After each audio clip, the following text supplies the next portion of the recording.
Hi friends, మీరు బాగున్నారా? మేము బాగున్నామండి. ఈ రోజు వచ్చేసి స్పెషల్ వచ్చేసి సగ్గుబియ్యం పాయసం అండి. సగ్గుబియ్యంతో పాయసం చేయబోతున్నానండి. నేను వచ్చేసి ఒక 1/2 కేజీ సగ్గుబియ్యంతో చేయబోతున్నాను. అందుకని ఇదిగోండి పెద్ద డేషా తీసుకొని స్టీల్ది ఒక డేషా తీసుకొని దాంట్లో వచ్చేసి ఇదిగోండి ఒక 4 లీటర్లు వాటర్ పోసుకున్నానండి. లీటర్తో 4 లీటర్లు వాటర్ పోసుకొని బాగా మరగనివ్వాలండి. సగ్గుబియ్యం అండి. సగ్గుబియ్యం వచ్చేసి ఇవి 1/2 కిలో పైన ఉంటాయండి. 1/2 కిలో తెలుసు కదా, 1/2 కిలో పైన సగ్గుబియ్యం. ఇదిగోండి ఎసురు బాగా ఇట్లా మరగాలండి.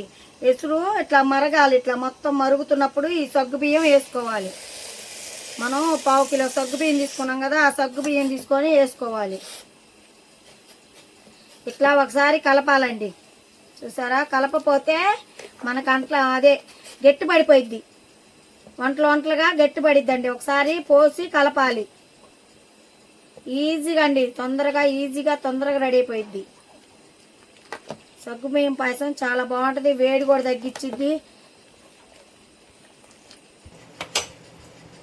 ఫస్ట్ బాండి పెట్టుకోవాలండి. ఒక బాండి పెట్టుకొని అవి కాగుతున్నాయి కదా, అవి పక్కన కాకుండా ఇంకో పొయ్యి ఉంటుంది కానీ ఇంకో పొయ్యి మీద బాండి పెట్టుకోవాలి. బాండి పెట్టుకొని 2 గంటల నెయ్యి వేసుకోవాలండి. ఇదిగోండి ఈ స్పూన్తో 2 స్పూన్లు నెయ్యి బాగా కాగింది కండి. నెయ్యి కాగినాక మనం జీడిపప్పు వేసుకోవాలండి. 1 కప్పు జీడిపప్పు, ఈ కప్పుతో 1 కప్పు జీడిపప్పు. కిస్మిస్లు అండి, కిస్మిస్లు కూడా 1 కప్పు. జీడిపప్పు కిస్మస్ బాగా వేగినాయండి. వేయించినాక నేతిలో వేయించినాక ఒక పక్కన ప్లేట్లోకి తీసేసుకోవాలి. ఇట్లా గోల్డ్ కలర్ వచ్చేటట్టుగా వేయించుకోవాలండి. ఇదిగోండి సేమియా వచ్చేసి 1/2 కిలో అండి. 1/2 కిలో సేమియా తీసుకొని కూడా వేయించుకోవాలి. 1 కప్పు కొబ్బరి ముక్కలండి. కొబ్బరి ముక్కలు కూడా సేమియా సగం ఉడికిని సగం వేయించుకున్నాం కదా, వేయించుకున్న దాంట్లోనే కొబ్బరి ముక్కలు కూడా వేసుకోవాలండి. 1 కప్పు ఇవ్వండి. చక్కగా మనకి సేమియాలు చూసారా గోల్డెన్ కలర్లో ఇలా వేయించుకోవాలండి. ఇలా నెయ్యి వేసుకొని కొబ్బరి ముక్కలు కూడా చూసారా వేగిపోయినాయి. మనకి వేయించుకొని పక్కన పెట్టుకొని ఆ సగ్గుబియ్యం చూద్దాం. ఎసురు బాగా ఇదిగోండి సగ్గుబియ్యం మనకి ఉడికిపోయినాయండి. ఇట్లా చూస్తే ఉడికిపోయినట్టే అండి. ఇప్పుడు మనం మంట తగ్గించుకొని ఇందాక సేమియాలు వేయించుకొని పక్కన పెట్టుకున్నాం కదా, ఆ సేమియాలు మొత్తం ఇలా పోసేసుకోవాలి. సగ్గుబియ్యం మన సేమియాలు వేసుకున్నామండి. మొత్తం ఇవి ఒక 10 నిమిషాల పాటు ఇవి కూడా ఉడకనివ్వాలండి. ఒక పాటు ఉడకనిచ్చుకోండి. ఇవ్వండి 1/2 కిలో బెల్లం అండి. ఇది 1/2 కిలో బెల్లం, 1/2 కిలో పంచదార 2 కలిపి వేస్తున్నానండి. నేను బెల్లం పంచదార 2 కలిపి చేస్తున్నాను. ఇవ్వండి 1/2 కిలో బెల్లం తీసుకున్నానండి.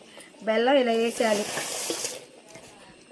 ఇదిగోండి మన సేమియా ఉడికిందా ఉడకలేదని తెలియటానికి ఇదిగోండి చూపిస్తానా. ఇదిగోండి చూడండి, ఇట్లా తెల్లగా ఉంటే ఉడికిపోయినట్టు అండి. మన తెల్లగా ఇట్లా వచ్చేస్తే చూసారా, సగ్గుబియ్యం ఇలా ఉంటే ఉడికిపోయినట్టు. ఇదిగోండి ఈ కప్పుతో 1 కప్పు పంచదార సరిపోయిద్దండి. ఇంకా కప్పు వేసుకున్నాం కదా, ఇది మొత్తం బాగా కరగనివ్వాలండి. ఈ పంచదార బెల్లం కరగనివ్వాలి. చూడండి మనకు ఆగిపోయినాయండి. ఇట్లా ఉడికిపోయింది, ఇట్లా అయిపోయినాయి కదా. ఇప్పుడు పాలు పోసుకోవాలండి. లాస్ట్లో మనం పాలు పోసుకోవాలి. ఈ పాల ప్యాకెట్ సంగం తీసుకున్నానండి. 2 ప్యాకెట్లు తీసుకున్నాను. పాలు ఎప్పుడైనా లాస్ట్లో పోసుకుంటే చాలా బాగుంటుందండి. సన్న మంట పెట్టుకొని మంట పైన పోసుకోవాలి. పాలు పోసాం కదా, పాలు పోసాక ఇలా బాగా కలుపుకొని సన్న మంట పైన చూసారా మన సగ్గుబియ్యం పాయసం రెడీ అయిపోయిందండి. ఇప్పుడు దీంట్లోకి ఇందాక వేయించి పెట్టుకున్నాం కదా జీడిపప్పు, అన్నీ కిస్మిస్లు జీడిపప్పు ఇవి ఇలా వేసుకోవాలి. Dry fruits